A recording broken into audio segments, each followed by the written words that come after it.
a job as head of security at Sarif Industries, a cutting-edge biotech firm. David Sarif himself handpicked me for the job, said he needed me to keep his people safe. My ex, Megan Reed, was one of them. Brilliant neuroscientist, Megan had found a way to make augmentation safe and affordable for everyone. All she had to do was present her research to Congress. But the night before her big meeting, my security measures failed.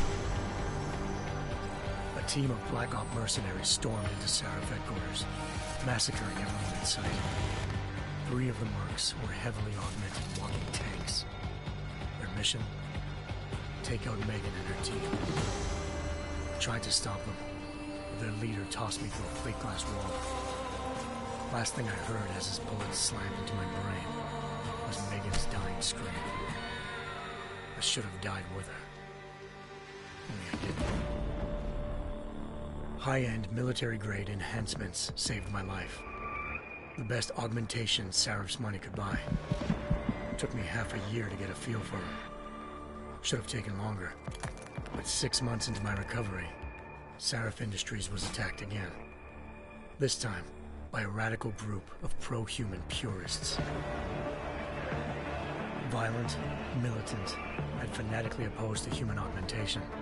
They claimed to be members of Humanity Front, a non-profit organization that wanted the UN to limit biotechnology research. The thugs broke into Sarif's factory and found machinists working overtime on a top-secret military augment called the Typhoon. Sarif sent me to retrieve it, and when I did, I found one of the so-called purists next to it, wired with cerebral implants, trying to download its classified specs. Obviously, something more was going on. The Aug killed himself before I could question him. Sarif ordered me to dig deeper, so with the help of Frank Pritchard, Sarif's head of cybersecurity, I did. Turns out a second hacker had been controlling the Aug's actions from somewhere off-site. Pritchard and I tracked his signal to a secret FEMA internment camp in Detroit. The Black Op mercenaries were there. The same mercs who'd left me for dead 6 months before. Figured they'd try again when they saw me. Wasn't so easy for them this time.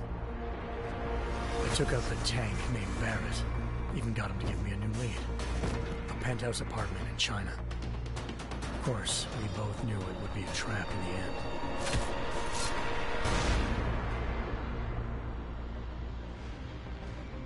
Hengsha Island, China. Home to a city so crowded, they had to build a second city on top of it. Trying to find clues in Hengsha wouldn't be easy. Lucky for me, I wasn't alone. Farida Malik, Sarif Industries' ace pilot, had lived in Hengsha before. A good person to have on your side. She knew enough about the place to get me around. Malik dropped me in the lower city, close to the penthouse Barrett had told me about. Bell Tower Associates, a private security firm under contract to the Chinese government, had agents tossing the suite when I arrived. Just not for the reason I'd been expecting. Turns out the man who lived there was a criminal hacker named Van Bruggen. The same hacker who'd been remotely controlling the Aug in Sarif's factory. Van Bruggen's panicked decision to force the man to commit suicide had been a mistake. Now his mercenary partners were gunning for him, and I needed to find him before they did. Locating Van Bruggen meant playing nice with the Triads, Hengsha's organized crime lords. They had the hacker holed up inside a low-rent capsule hotel. By the time I found him, Van Bruggen had no qualms giving up the woman who hired him. Zhao Yunru, president of the Taiyang Medical Corporation. According to Van Bruggen, Zhao wanted to monopolize the augmentation industry and had hired Black Op mercenaries to destabilize her competition. Sarif Industries was at the top of her list. To prove this, I needed to get inside TYM and grab a surveillance hologram off a server. I suspected Van Bruggen was hiding something when he told me this, but nothing could have prepared me for what I saw. Megan wasn't dead. She and her 4 best researchers had been kidnapped, spirited away somewhere while their kidnappers made it look like they were dead. Desperate to learn more, I confronted Zhao in her penthouse. She claimed to be a pawn in a bigger plan, and hinted at a group so powerful it controlled global interests at a whim. Then she slipped into a panic room and hit the alarm, forcing me to make a very quick exit. I figured Zhao was lying, but part of her confession made sense. David Sarif had been worried about his people. So worried, he'd required all of them to have subdermal locator devices surgically implanted. The GPOs would have been broadcasting the day of the attack. But Zhao said a single call to Picus, the world's leader in global 24-hour satellite news, had turned those signals off. I needed to fly to Picus headquarters in Montreal if I wanted to learn more.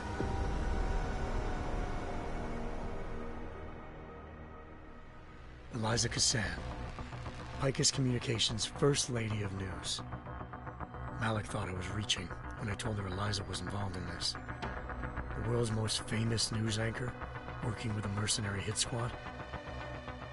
But when I confronted Cassan in her office, she freely admitted to jamming Detroit's satellites the night Megan's team had been taken. Said she's just been following her commands. I suspected she wanted to say more. But Black Op mercenaries showed up looking to shut us both down. And just like that, the Eliza I'd been talking to disappeared. The Mercs were led by an augmented killer I'd crossed paths with twice before, Fedorova, a woman who'd made silence her best friend. She waited for me to track Eliza's transmission to a secret server room underneath the Picus complex, then jumped me from behind. A deadly fight ensued. I made sure she never moved silently again. With Fedorova down and no one left to keep Eliza quiet, she reappeared. Turns out Picus's First Lady of News wasn't a lady at all. She was a sophisticated AI program, engineered to monitor data streams and control what people believed. Eliza told me the Mercs had brought in a Humanity Front doctor named Isaiah Sandoval to remove the scientist's implanted tracking devices while Detroit's satellites were down. She also told me to speak to David Sarif if I wanted to learn more. By the time Malik and I got back to Detroit, tensions between normal and augmented citizens had reached a flashpoint. Riots were breaking out in several cities. Sarif was trying hard to convince Hugh Darrow, the inventor turned philanthropist who'd once been a leading proponent of enhancement technologies, to help stop a possible regulatory vote. Sarif had a lot riding on Darrow. Megan's discovery would have given millions of people the chance to evolve beyond their normal human abilities, and at the same time catapulted Sarif Industries to the top of the Fortune 500. According to Sarif, Megan's kidnappers knew this, and didn't want people evolving unless they controlled how it was done. He called his enemies Illuminati, and urged me to keep searching. Determined to do so, I tracked down Sandoval via America's most outspoken augmentation opponent, Bill Taggart, Sandoval's boss and founder of Humanity Front. Sandoval admitted to operating on Megan's team when I confronted him, but said he hadn't removed their GPLs. He'd merely switched them to a different frequency. Pritchard was able to trace one of the signals to China. Malik and I immediately took off in pursuit. Unfortunately, the Illuminati were one step ahead.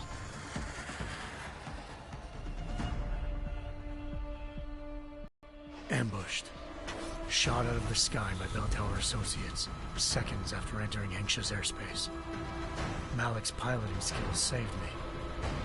After a tense and bitter struggle, I escaped into Lower Hengsha. The tracking signal I was following led straight to the Triads, or more specifically, to the augmented arm of Tong Si-hung, leader of a gang of augmentation harvesters. Tong said they'd taken the arm off a corpse, which Bell Tower had left at their door, meaning at least one of Sarif's scientists was dead. Maybe not the rest of them, though. Tong pointed me to a port used for human trafficking and helped me slip aboard a Bell Tower ship.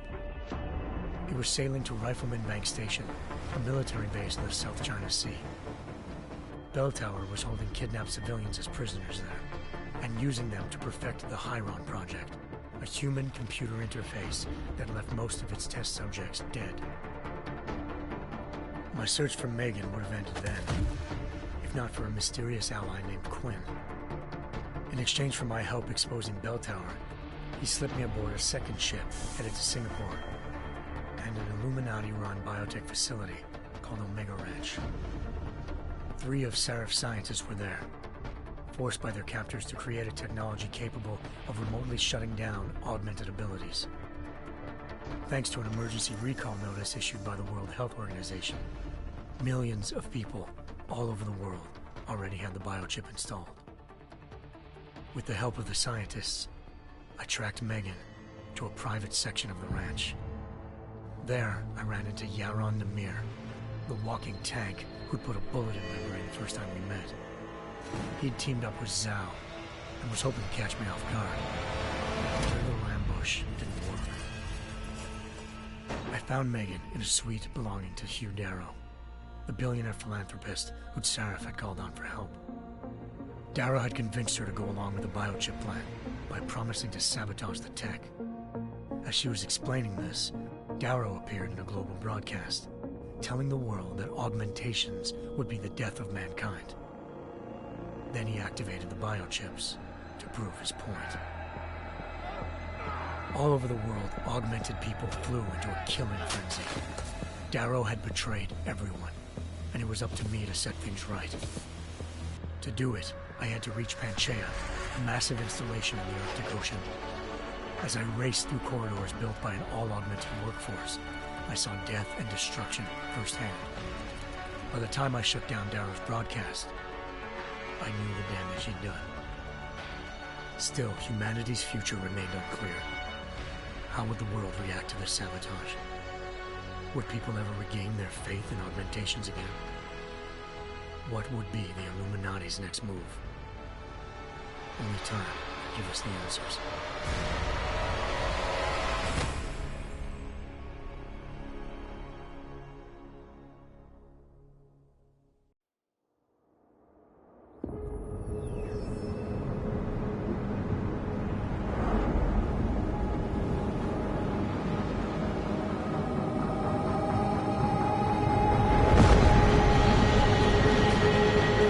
I once thought I could save the world.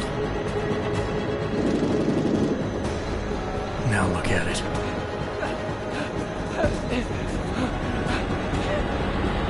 In yet another augmented terror attack, 251 passengers aboard Sister Airlines Flight 451 were killed when an augmented passenger broke into the plane's cockpit and ruthlessly butchered its flight crew.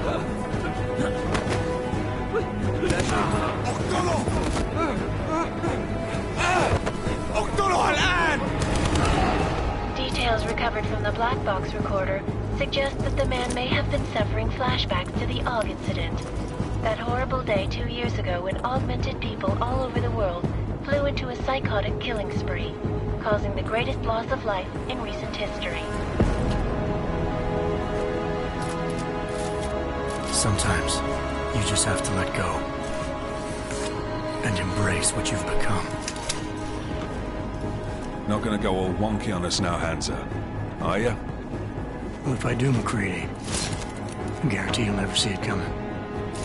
Agent Jensen, am I gonna have a problem with you? No, sir. No reason to assume you would. Good, because you are the only augmented operative on this team, and I intend to make good use of you. Listen up, all of you. We've got a sandstorm barreling down our arse and we can't afford to make mistakes. We're going after this man, an arms dealer named Shepard. He's ex-Bell Tower, one of the Special Forces commanders who disappeared during the incident. And he's come out of hiding. That cannot be good. It's not. He's selling weapons and military-grade augments to terrorists. This is Aran Singh, the undercover agent who lured Shepard out of his hole. Best you see Interpol's got. For 3 years he's worked hard to get in tight with the Jinn, an Iraqi smuggling cartel that's infected the Eastern Hemisphere like a plague. Last week, our arms dealer sent a message to the Jinn, offering to sell them a shitload of black market merchandise dirt cheap. They told Singh to handle the buy. They're not gonna like it when Interpol disrupts their party. Singh's cover really that good? It is right now. We need to keep it that way. This is where the deal's going down. A half-finished high-rise hotel that's been abandoned ever since the incident. It's not a pretty picture inside. Let me guess. Most of the laborers were augmented with heavy-duty industrial rigs. So when the incident hit, and they all went schizo, things got gruesome real fast. And no one, except for some homeless junkies, have been inside the place ever since. So what's the plan, Director? Singh's meeting Shepard on the ground floor, inside the hotel's main atrium. He sent the bulk of his gin crew to the penthouse levels to secure a vantage point. I want McCready's team to take up positions overlooking the atrium and make the arrest. Jensen, you're going in solo from the roof. My objectives? Keep the gin from joining the party. As far as we can tell, only one route connects the atrium to the penthouse level, a halfway decent elevator shaft. Here. I want you to block access to it. Fine. Just cut me loose. Do you plan on relying solely on your augments for this one?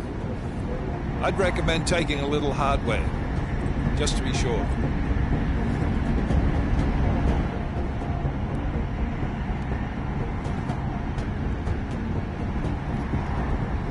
We've got a UC in there. Might be easier to maintain his cover if he's not the only one still breathing when this is done. Smart thinking. Yeah, but if anything does happen to him, you'll be telling his wife. After you get out of the hospital, of course. What about range? There's lots of wide spaces and high ceilings in there, but a number of tight and constrained rooms too. So it's a crapshoot, really.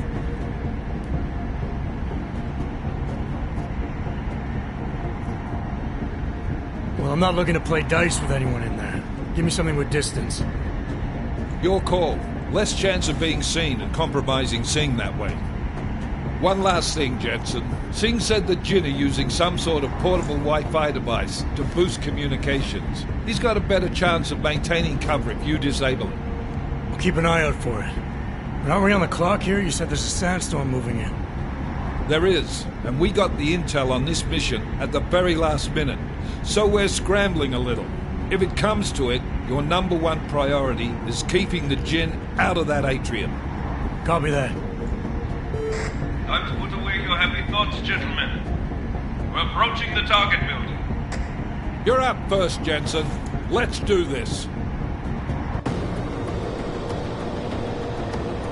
Task Force Actual. This is Knife Leader. Engage Hush drives and descend to Angels 1-5.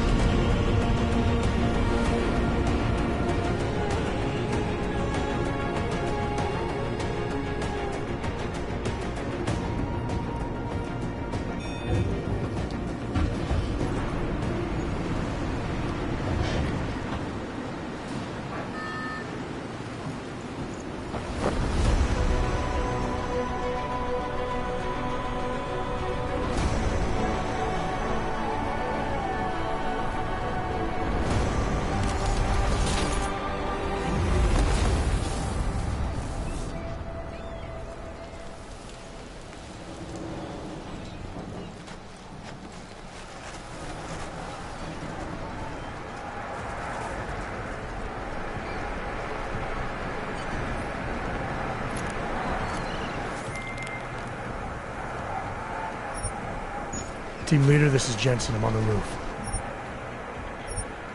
Solid copy.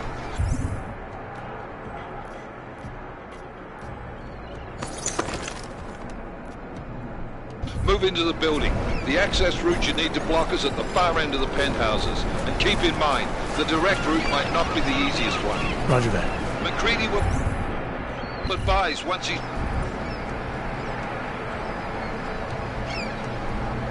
Team is on the ground. Miller out.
Jensen, we're moving through... Oh, fuck! What's wrong? The Gen have got a few Jennies up and running. Gonna have to hack keypads. Should enjoy McCready. They have colors and shapes. Just remember, red means bad. Fuck you.